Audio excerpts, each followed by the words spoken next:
Okay, Usher was on Larry King, the singer Usher, and he completely misses his cue, and Larry King just keeps trying to talk to him, even though Usher has no idea he's even on live, and Larry King doesn't know what to do.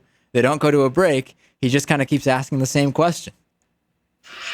Joining us now at the Youth Ball is Usher, the singer-songwriter, working as MTV's guest correspondent for Be the Change, live from the inaugural. What's it been like, Usher?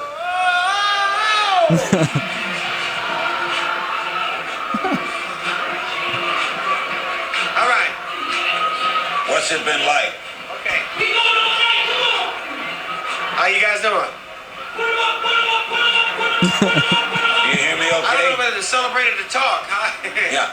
What's it been like for you? I'm fine. Are we live? Yeah, you're live. What's it been like? Okay, so Larry, just people not on the ball over there at the Larry King Show. He had Jerry Seinfeld on, and everybody knows, or at least if you're Larry King, you should know, the Seinfeld show went out on top. It was one of the most popular shows. Tons of people watched it. It wasn't canceled. Jerry Seinfeld and Larry David decided to end it. Well, apparently Larry King didn't know. Take a listen. It lasted how long? 9 years, 180 episodes. You gave it up, right? I did. So. They didn't cancel you. You canceled them. You're not aware of this? No, I'm asking you. You think I got canceled? Are you under the impression that I got canceled? Have I hurt you, Jerry? I thought that was pretty well documented. Is this still CNN? I was the #1 show on television, Larry. Do you know who I am? Jewish guy, Brooklyn. Yes. Okay. 75 million viewers. Last episode. What? You don't take it so bad. Well, that's the big difference between being canceled and being #1. Okay, I'm sorry. Okay. Just bizarre exchanges, and there's just a couple last ones here. Larry King had a reunion of the Beatles, which at the time was Paul McCartney and Ringo Starr. At one point during the interview, he actually refers to Ringo Starr as George, of course, referring to George Harrison, a different Beatle who was not alive at the time of this interview. Where were you when John passed? When John passed, I was in Sussex, at my home in Sussex. That's where I was. Somebody called you?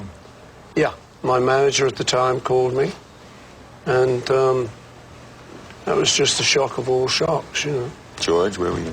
George? No, this is Ringo. Ringo, where were you? I was in the Bahamas. I was getting to bring George back. No, you weren't, Larry. Shut up, it's my turn. I know, but you got your name wrong, Ringo, on national television. Break. We can't anyway, it's I was in the Bahamas, and... Right. And speaking of getting people's names wrong, during an interview with tennis player Andre Agassi, Larry King referred to him as Pancho Gonzalez, a tennis player from the 50s and 60s.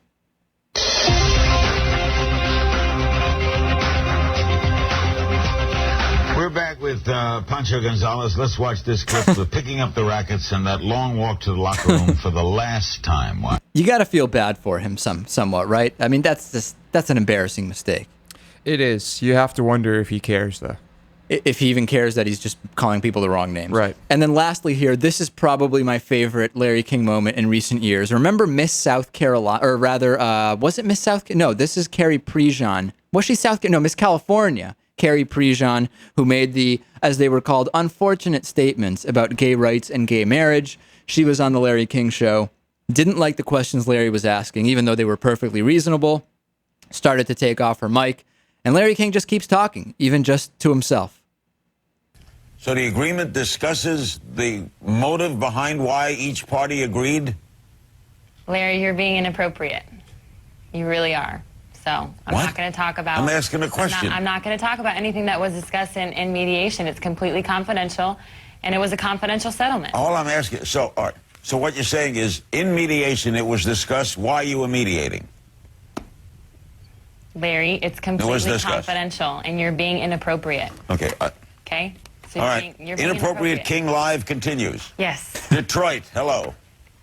Hi, I'm calling from Detroit. Yes. I'm a gay man, and I love pageants. I'm sure that you, Carrie, have got, great gay friends that helped you possibly win. What would you give them as advice if they wanted to get married? Did you hear the question, Carrie? Uh-oh. Did she hear the question? Is she leaving because I asked what motivated the settlement? Excuse me? Did you hear the question? No, I can't hear you.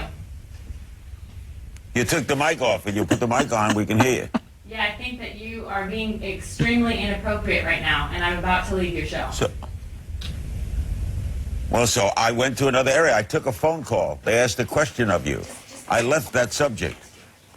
You feel it was inappropriate? I didn't mean to be inappropriate. I just thought it was a logical question. But you need to have a mic.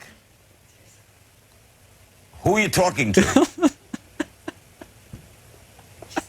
the microphone? Yep, get it. Wow. Hello? We'll be back right after these messages on. Wow, I mean, that is just it's brilliant television. It's incredible. He's essentially left by himself. If you ever wondered what it would be like with just Larry King without guests, I mean, that's exactly what it would be like. He would just be asking questions to nobody and waiting for answers. I always thought he should question himself. I mean, the most interesting thing would be to hear from Larry King. What's it like being married 8 times? What's it like being married to a Mormon? Explain the special underwear. I mean, these are the questions that we should be... Larry King's show could have done well. It really could have done well. If the focus was more on Larry King. If the focus was Larry King, that show would have been absolutely 10 times more successful. We'll be back after this. MidweekPolitics.com is the website. You've been listening to Midweek Politics with Dave Pakman.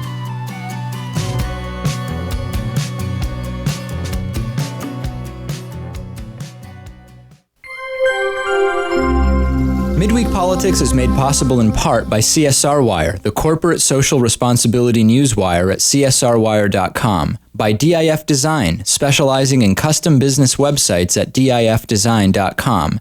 To find out more about underwriting Midweek Politics, visit midweekpolitics.com.